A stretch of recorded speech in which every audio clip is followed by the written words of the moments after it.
到咧就係國際殯葬禮儀師、非物質文化遺產執骨傳承人，同埋最近佢咧做咗呢個皇家亞洲學院嘅院士鐘家樂先生。你睇下表年輕係嘛？我硬係着到比較年輕咁。我平時着西裝，跟住頭先啲朋友見到我唔係着西裝，跟住又話做乜事啊你？咁啊，因為今日真係幾熱嘅，如果着西裝就真係難頂啲嘅。係啊，咁啊，今日你有咩同大家分享下咧？其實今日咧，即係我首先要多謝大會啦，多謝Elaine啦。其實今日係嚟撐我朋友場嘅，咁我今日可能主要講嘅嘢都係比較以一個主持嘅身份咁樣。咁陣間咧，我哋非常之榮幸同高興咧，請到我哋主會嘅高工嘅師傅阿梁師傅咧，陣間咧會同大家咧喺現場有好多唔同嘅講解，咁所以大家陣間有咩問題都可以隨便問。咁陣間我哋咧都會一路帶住大家咧，除咗去睇呢一個現場呢一度嘅佈置啊，呢一度嘅經壇啊、神廠啊、唔同嘅紙紮之外咧，喺儀式上面咧都會好多分享啦。咁最後咧就會由 Elaine 啦，又會同大家分享一下咧喺啲紙紮品、貢品、獻品上面咧有啲乜嘢嘅特色啊，同埋大家又可以參與下嘅。好多嘢諗啦，喂，其實如果我阿爸阿媽啱啱過身啊，會唔會即刻喺度設咗個靈位咁樣嘅啊？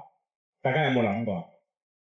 如果啱啱過身嘅話，呢個先人，所以如果我哋要寫字上面咧，會寫孝，用自己嘅身份去寫，又或者係用自己作為子孫嘅名去做呢個功德俾自己屋企人。但係咧喺呢個盂蘭勝會或者做呢個造醮場裏面咧，我哋係將呢一啲嘅功德咧，唔單止淨係俾自己嘅祖先或者俾自己嘅先人，而係俾我哋附近嘅無主孤魂、遊魂野鬼附近我哋唔認識嘅所謂嘅親朋好友、街坊鄰里，或者係從來冇人理會嘅所謂嘅一啲嘅冤親債主，我哋希望靠上元係天官啦，中元係做咩啊？中元係祭地官啦，呢個係道教嘅演說。原本佛教千幾年前已經有目連救母呢個故事，本身7月15咧係因為佛陀見到目連佢咁有孝心，所以本身7月15咧係佛歡喜日，其實係敬意孝義嘅日子嚟嘅。不過我哋咧香港人就唔興講呢啲嘅，香港人最緊要咩啊？7月14睇電影啊！我哋喺完全受到周星馳電影嘅影響啊！譬如喺我嘅工作上面咧，知唔知最多人問我咩問題啊？頭七係咪回魂啊？回魂嘢啊嘛！你而家現場問咁多個師傅，佢都會唔係咁答你嘅。不過我哋今日咧就主要唔係講呢樣嘢。咁咧頭先多謝阿 Elaine 咧，佢好厲害，好有效率咧，即刻就攞咗張黃紙過嚟啦。咁大家見唔見到呢個係點樣寫啊？嗱，我哋咧研究中過咗身咁我哋而家如果假設做正戰嘅排位等等咧，就會用先考先比或者就咁孝比。孝為父比為母啦，男同女之分啦，我哋唔好嘥時間講咁多中文啦。咁咧，然後下邊就寫翻佢哋自己嗰個名，下邊呢度咧就寫神位。你會覺得喂咩神位啊？冇理由喎，明明戰位副位嚟嘅喎，因為佢已經過身做晒所有嘢如果以前嚟講咧，即係叫咩？如果真係真真正正要咁樣寫咧，係要過3年。因為你上3年先至升咗條家神家仙，翻咗祠堂升做神格，你先可以咁寫嘅。以前而家唔係噶啦，你接咗孝第2日你可以做神位噶啦。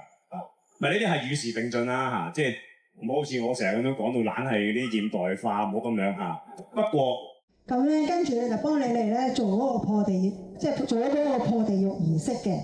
咁我哋呢個會咧就比較特別啲，有2個破地獄嘅，一個咧就會喺好多嘅演說裏面咧，喺香港咧，譬如喺全真派系嘅一啲嘅破獄咧，其實事實上係有一本經，嗰破地獄科嗰本科儀咧係另外一本經嚟嘅，本身同原本要去祭幽幫助先人靈魂去超度咧，其實本身某程度係冇關係，唔係話一定一齊做嘅，包括而家喺殯儀館係而家先混合嚟做嘅啫。好似上一代即係唔好介意，即係上一代人咧做喪禮咧，破地獄同做喪禮係2日嚟嘅。唔係同一日做。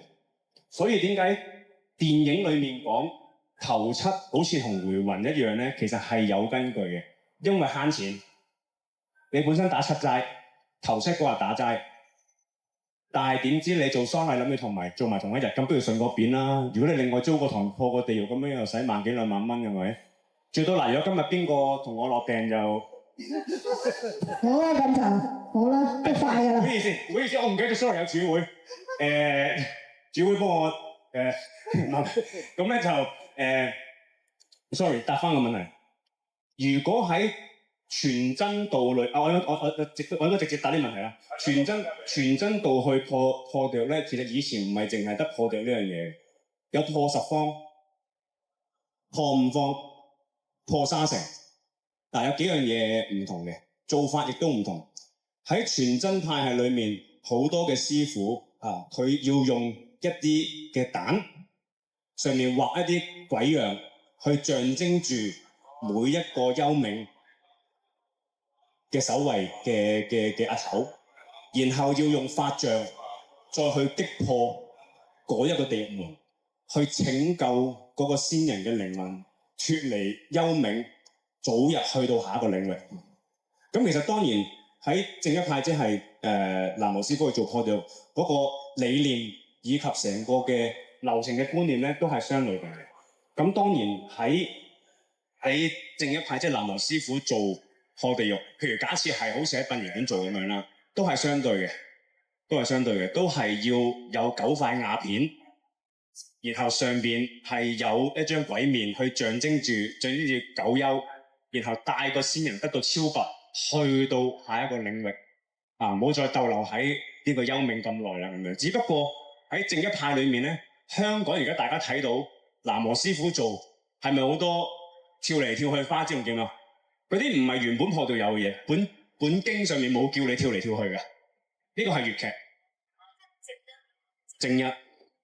如果我再講得深入啲咧，從來未公開講過，其實咧本身南無師傅以前係要練開山擲崖嘅，即係呢啲其實本身係加強個戲劇要素，又熄晒燈，又有個火咁樣，好開心啦。其實你通常睇完破掉精彩都拍手掌咁嘅相，不過殯儀館你又拍唔到啦，係咪先？你又唔好意思喎。咁但係咧，以前係因為粵劇元素，所以師傅佢要練好多嘅步法同埋舞劍舞翻。咁啊，於是咧就令到今時今日破掉係好好睇啦，咁啊又要穿嚟穿去啦咁樣。咁然後以前咧就南無師傅就少用法杖嘅，就用因為佢比較唔係好想跟佛教嗰套正入，於是咧就用如意或者係用負劍。即係鐵劍啦咁樣，咁然後先至再去擊破瓦。咁所以咧，我哋稱呼喺殯儀館稱呼破地獄嗰個南無師傅咧，叫做擊手。擊就係因為佢要擊破塊瓦片。咁嗰個我哋嘅術語就叫石擊，即係擊碎嗰個瓦片。呢個會咧，其實喺太古船路咧，到而家嘅。係啦，太古船路嗰陣時咧，就喺佢哋啲員工咧，自己去發起一個盂蘭勝會超度嘅，就係自己做嘅，跟住一路做啦，做到佢哋咧太古船路冇咧，就喺西灣河度買咗個會址，咁啊繼續就收街坊㗎。嗰陣時就好誇張嘅，好盛世嘅，因為佢嗰陣時咧係有山村，因為呢度西灣河上去嘅，到筲箕灣嗰度咧有好多個山村嘅。咁嗰陣時啲人咧就好即係比較熱衷呢樣嘢，咁就好多嘅。嗰陣時呢度係最盛大嘅，係結沙基灣區嚟講，亦都係歷史最悠久嘅。咁一路傳到落嚟咧，就以前其實初太古船路係有太古船路裏邊啲大粒佬都有贊助出嚟嘅，所以完全咧啲資金係完全冇問題嘅。係到而家呢個年代啦，越嚟越少啦，山村又冇埋啦。咁啊，得翻啲街坊就喺度做一個盂蘭勝會咁樣嘅，歷史就係咁樣啦。咁咧嗰陣時咧就係有另一個會叫做南安坊，嗰陣時咧佢就係冇做盂蘭勝會嘅，佢咧就係普通喺街坊會門口咧燒下街衣咁樣就做個就當係㗎啦啲水面人。咁啊，最後咧佢就同我哋個嗰陣時嘅阿頭，即係話我哋不如做一個盂蘭勝會啦咁樣，我哋夾埋一齊嚟做，因為佢哋就即係唔係做開，咁我哋夾埋我哋，咁我哋攞個牌，咁就寫埋筲箕灣，就到而家啦，咁樣嘅個歷史。以前我哋其實3個會做嘅。呢個球場其實係3個會一齊共用嘅所有棚架，咁而家我哋就唔同南安方格㗎啦，咁我哋就從翻潮州繼續2個會一齊做，咁潮州今年咧就係復辦嘅，因為佢其實冇做咗，疫情後就一路停到而家，咁啊今年都好盛大，希望大家都可以留意下我哋潮州嗰個盂蘭勝會，係啦，有2種唔同形式嘅，係啦。南王師傅，咁啊亦都係我哋呢個主會嘅壇主。咁啊，梁師傅請問呢個可唔可以同大家分享下呢個係呢啲沙係呢個係咩嚟？嗱，呢個咧就我哋中國人傳統嘅破地獄儀式。咁嗰塊瓦咧，即係代表9方嘅地獄。每一個9方地咧，即係代表佢個十方孤魂啊、仙人啊、解除障業、出力升天咁解咯。梁師傅，咁中間呢個好似成個煮嘢食嗰個煲個係我咩？哋以前中國人傳統咧，我哋係要有噴油嘅，因為而家殯儀館消防條例啦，咁我哋就唔可以用啦。但係如果我哋落去呢啲做照棚嗰啲咧，咁就可以用呢啲嘅，係啦，即係噴過油鑊，代表脫離業障，就係咁咯。因為而家殯儀館一般都消防條例咧，都唔俾我哋用油鑊噴噶啦，所以要攞啲金銀衣紙啊，咁咪整咗一個好似一個鑊咁而噴過去咯。大家有冇咩問題想問啊？係啦，梁師傅啊，即管係咪嗰日都係咁係啊。咁大家好熟係啦，嗰位影啊。嗰晚咧仲會多一個油鑊嘅，左右兩邊。因為點解咧？係啦，因為一個消化唔到我哋，另外我哋分領幾多副箭頭位，咁嚟一個就會比較繁忙啲啦。係啦，所以我哋年年都用2個嘅，係啦，左右兩邊。師傅啊，係得我就咁講啊。我想問下咧，我見你外邊咧再圍多個沙圈咧，同我哋一般平時睇嗰啲咧，好似有啲分別。因為殯儀館唔俾你落沙啊嘛，同埋出邊嗰啲，同埋道教我哋係一般係廣府南無師傅嘛。哦。係啦。冇呢個沙圈係啊冇。有唔係？如果道家裏邊有嘅，道家裏邊有，但我哋一般傳統都係跟翻正宗佢咁嘅做法，係咯。幫先人咁啊，始終上有高堂下有妻兒，希望佢保佑咯。大家都咁講，大家都咁諗噶啦，係咪先？做咁多善事都想保佑個大家平平安安噶啦。咁啊，上有高堂下有妻兒，希望可以保佑到大家身體健康咯。同埋有個心最緊要係幫先人做嘢，係啦，唔好話有其他雜念，係啦。同埋我哋盂蘭勝會同殯儀館係唔同嘅，殯儀館係同先人要破地獄噶嘛。我哋呢個破地獄係咩咧？幫啲十方孤魂，有志無志嘅孤魂去破地獄噶嘛。係啦，同埋即係有啲可能係喺陽間冇親人嘅，咁又嚟浪蕩，我哋咪將嗰啲過十方孤魂咯。係啦，咁如果有啲有孝心嘅，咁啊扶至仙靈嘅，咪可以落嚟聽埋經咯，咁樣咯。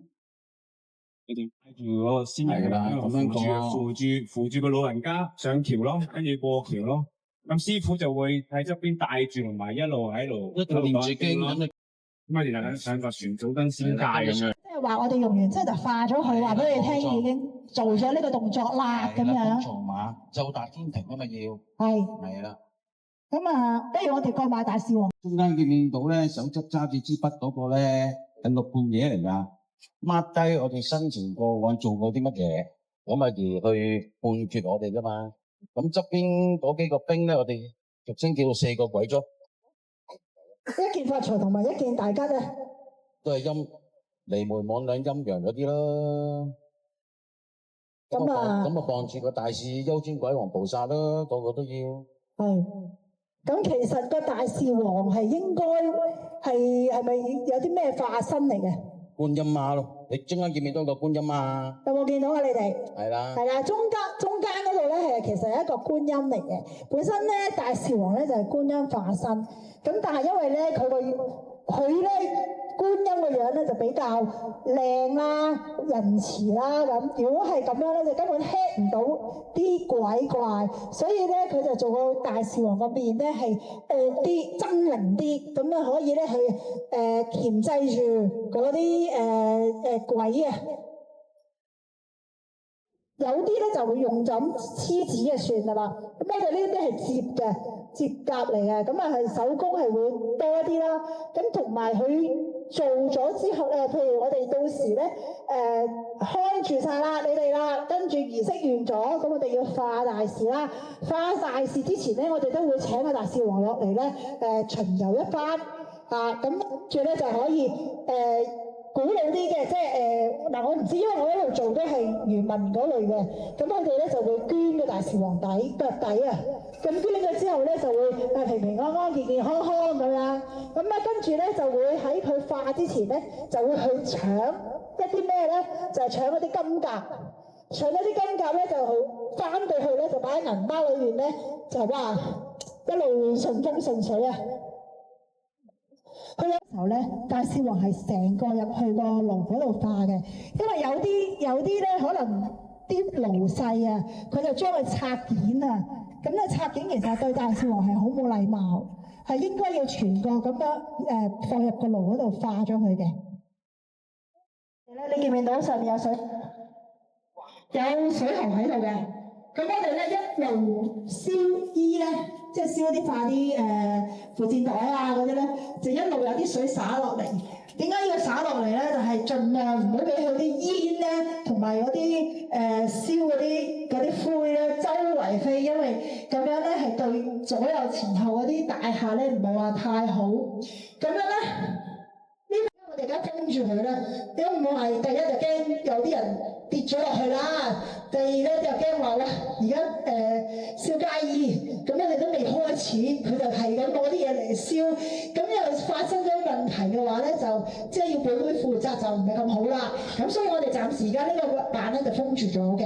咁但係如果我哋拆咗呢個板嘅話咧，其實你見到成頭先嗰個大士王咧係可以咁樣入到去嘅，打側死咧入到去嘅，冇問題嘅。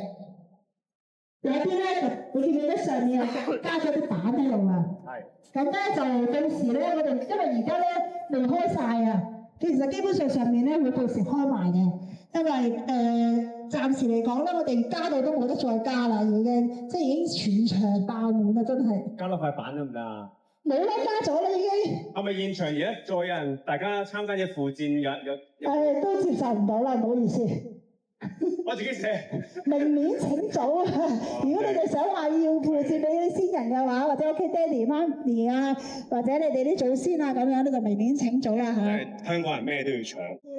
成一定呢啲咧係俾神嘅，咁我哋屋企嗰啲先人咧就唔可以用一定嘅金去俾佢嘅，咁所以我哋咧呢度裏面咧接嗰啲咧全部都係咁樣嘅啫。見啦咁樣，原來附薦包都難買嘅，因為咧冇人夠，即係因為太多啲人先人咧係買咗啲附薦包，咁所以咧要接呢啲咧就即係要真係好多人手先接得到，咁佢就唯有就話俾你聽，我哋唔接受任何啦，因為全部啲訂晒。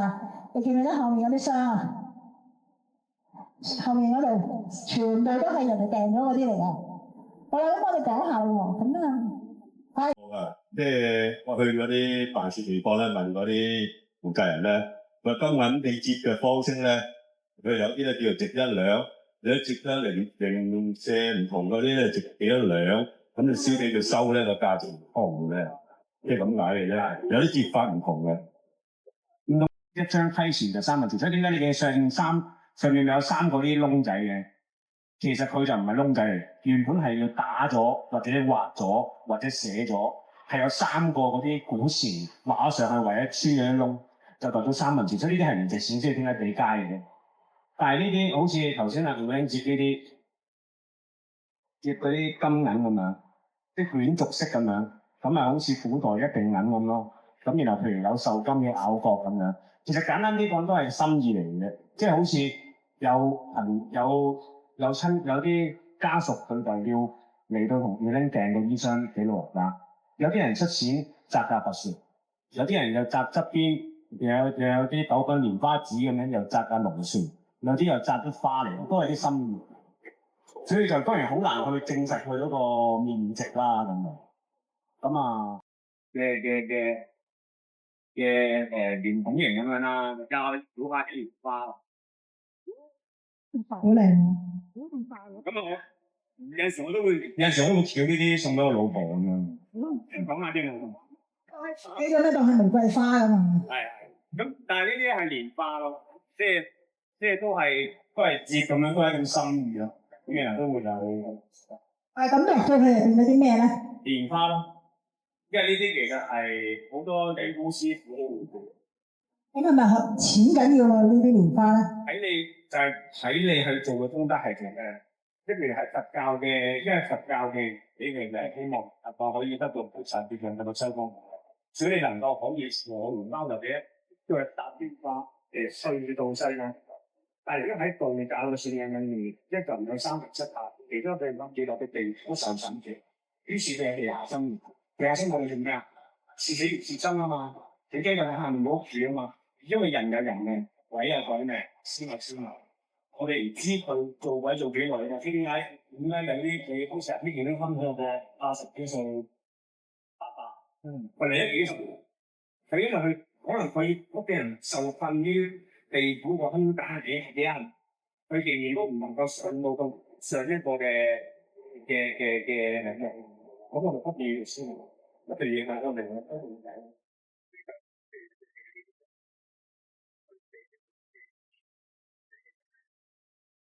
以為人嘅紅色整個附薦箱啊，整個盒，因為你方便整個盒喎，其實唔係咁喎。我哋呢度有冇啲女士係坐過花嫁嘅時候坐過花轎啊？冇啩，個個都咁後生。兩線都冇啊！哇！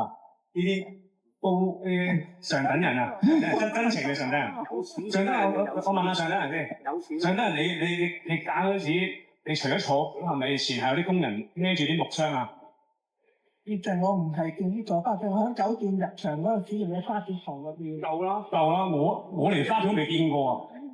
你咁，但係你喺酒店入去嗰陣時，係咪前後有啲人幫你抬住啲木箱？但係一結箱，我就前後好多人都冇乜見過啊！同嘢，你根本都你目中無人，即係你完全唔想望嘅人，因為你最大㗎嘛嗰陣時。冇諗到箱裏邊㗎嘛。係，但係咧，我係想表達咧，大家睇。sorry， 喺古裝劇咧，唔該。古裝劇咧，咪即係坐上等人坐大紅花轎咧，前後咪有啲工人咪抬啲木箱衣箱嘅，嗰啲係伴佢去嫁嘅嫁妝係佢嘅衫褲鞋襪。於是，我哋而家要報答我哋嘅爹哋媽咪養育之恩。佢以前虐待我，俾衫我着，而家佢往生，佢疾喺離世，我要報效。俾翻啲衫褲鞋襪，就俾翻個衣箱佢。所以以前喺殯儀館衣箱入邊裝咩啊？裝真衫啊，真衣啊。但係由於呢個環保條例，咁啊，所以咧好聰明啊，係攞啲水壓嘅。全港所有歐洲進口嘅環保爐咧，係高水壓式嘅爐啦，不過佢哋講幾百萬啊。咁我哋呢個好勁喎。咁咧就呢啲衣箱就係現在殯儀館都不能夠燒真衣嘅。所以取而代之就係電拎準備俾大家，唔係準備咗俾大家睇，俾大家睇嘅呢啲紙紮衫褲。好嘅，咁你見到啦，呢、個就男裝啦，咁啊有女裝啦，咁其實仲有好多款式嘅。咁咧手袋嗰啲咧有 LV 啊、Gucci 啊嗰啲啊，啤鞋啊、Adidas 啊、Nike 啊嗰啲全部都有嘅。爭在你個先人中意啲乜嘢，咁你咪去買啲咩俾佢哋咯。包喎。呢啲係咩啊？衣包，呢啲衣包咧，其實就係即係等於我哋係用簡便式嘅衣着包裝。因為如果我哋拆開佢咧，入邊其實都係啲金銀、散金、碎銀，同埋將呢一啲所謂嘅名貴嘅根新金銀玉器咧嘅濃縮版，同埋一套衫。喺入邊，男嘅就會有一對鞋同埋一頂帽，就會喺晒呢度入邊。呢啲係簡便裝，香港人呢啲係梗係香港人恩物嚟嘅。香港人最中意乜？平靚正快。仲有我哋唔識買啊嘛，又驚買漏，又驚買錯。其實冇定案嘅，最緊要有心，所以就會有呢啲衣包出現。不過記住咧，有分男同女嘅。呢個係男，呢個嗱呢寫住個女字嘅。嗱呢個抵買啊！你10蚊買佢，送架車俾你。可能燒耐都係主車。呢個就寫住個男咯，有分男有分女嘅。咁啊，然後咧就壽金就係拜神嚟嘅，跟住呢啲係元寶。咁其實頭先咧呢一啲金銀咧都有分嘅。呢啲金銀咧，呢啲係普通紙，呢啲係玉扣紙。玉扣紙係貴啲嘅，大家知咩玉扣紙啊？玉扣紙即係以前草紙即係咩啊？黑劈劈嘅。用呢啲紙啊計算啊嘛，用啲名貴啲噶嘛，所以就用玉扣紙。咁但係咧，玉扣紙咧，其實就係以前係上等嘅，用一啲乾草 ，sorry 唔係乾草，用一啲草面再浸水，之後再曬乾先做成玉扣紙，所以係上等嘅紙。時至今日，仍然有好多潮州人土葬咧係需要用玉扣紙包棺作為一種保護。呢啲係一啲生產力量嘅。不過而家冇人理呢啲嘢㗎啦。咁但係玉扣紙咧就會係貴啲。譬如你平時去啲衣紙鋪，你咁買一沓，點解呢啲一沓10蚊，呢啲20蚊嘅？佢唔係呃你，係真係貴啲嘅，因為佢浸水去浸多一陣，所以咧就會係耐用啲。可能你摺嘅時候就冇咁容易搣爛咯。咁啊係個紙質嘅問題咧。咁啊另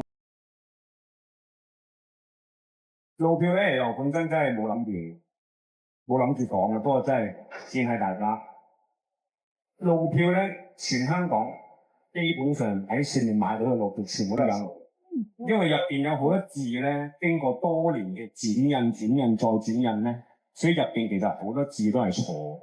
譬如我哋今壇嘢咧係請阿靈寶大法師睇，即係譬如我哋請阿大士爺嚟睇，或者請太乙救苦尊尊嚟睇。或者請阿觀音娘嚟睇，所以就寫法師，而唔係師傅嗰個事。呢個第一喎。第二咧，如果以前嚟講咧，呢度咧係要寫去做呢一壇個科儀嗰個壇主，負責嗰個人叫陳大文，佢要寫翻陳大文，你自己寫翻個名落去。但係呢個同好多嘅學説有關係咧，就係因為驚自己受唔起，我唔費事自己寫自己名落去，咁咪衰咗啊！個讚喺我度啊嘛，所以好多都唔寫。見唔見到有4隻角啊？有4塊花瓣啊，係咪？我哋咁樣拉直佢先，咁啊先 ，yes。咁我習慣就啲花瓣向自己啦。咁其實咧，主要咧，其實係陣間嗰個。巧妙咧就係主要係將張紙咧翹住個食指掹翻嚟之後咧，然後係掹嗰個角嘅。不過呢個陣間再講。咁然後咧，我哋將呢張紙咧會喺中間呢個點，會再接多隻角嘅。咁樣，而家就想疊埋喺呢度，唔使入。係咪咁啊？係啦。得咪先？掂唔掂先？方向sorry， 將呢一塊向上接，令到呢度咧形成一個梯形。即係咁樣。向上接。有個梯形咯。哦，即係咁樣打圖。啱啊，你啱。Yes。啱啊。接翻落去先。即係呢度咁嘅，呢度咁嘅。係啦，呢個係啦，係啦。Yes。得唔得？差唔多 OK。其實差唔多得噶啦，之後你自己摸索到噶啦。接到100先，咁咧就今日先。係。咁最後個巧妙咧就係要將呢隻角屈到落嚟呢一度，呢條即係你呢條下面有個位噶嘛，將佢屈落去之後咧，要出邊掹翻隻角入嚟，屈翻個反上嚟。呢個吧。咁樣嘅。